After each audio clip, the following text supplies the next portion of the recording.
all are capable and guilty of allowing a negative thought to infiltrate our mind. Having thoughts are perfectly normal. However, when you layer that with insecurities, fear, ego, and unresolved trauma, it's easy to evolve that thought into a major issue that can lead to a self-sabotaging cycle of behaviors that are both toxic and destructive to those caught in the crosshairs of your feelings.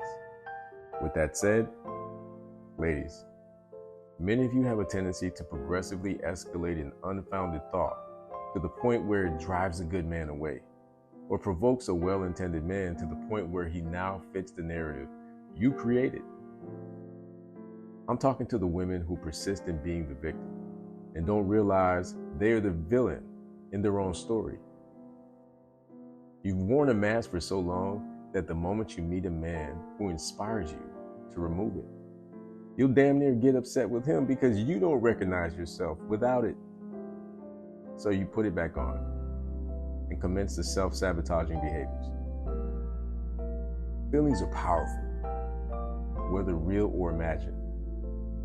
One of the most common feelings that trigger many of you and has a higher emotional mortality rate than funerals is fear. To add another layer of pain, many of you are also too vain, prideful, or ego-driven to embrace accountability for your actions.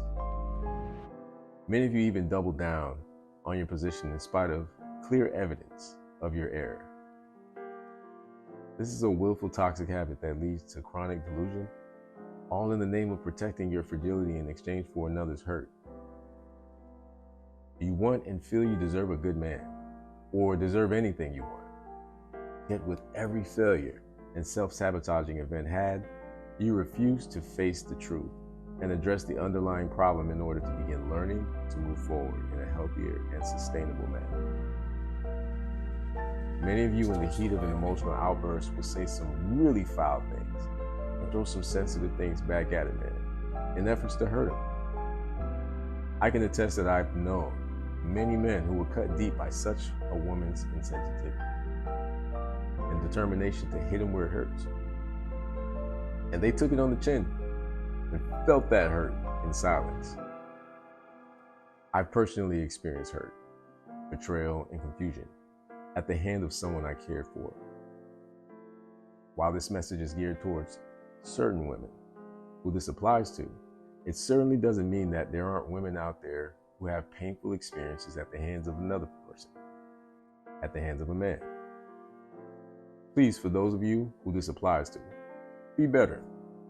We all have the potential to influence one another, how we feel about things, and how we act on things in one way, shape, or form. Some of you ladies may feel it's cute and acceptable to keep a man on an emotional seesaw, but it's destructive and wrong.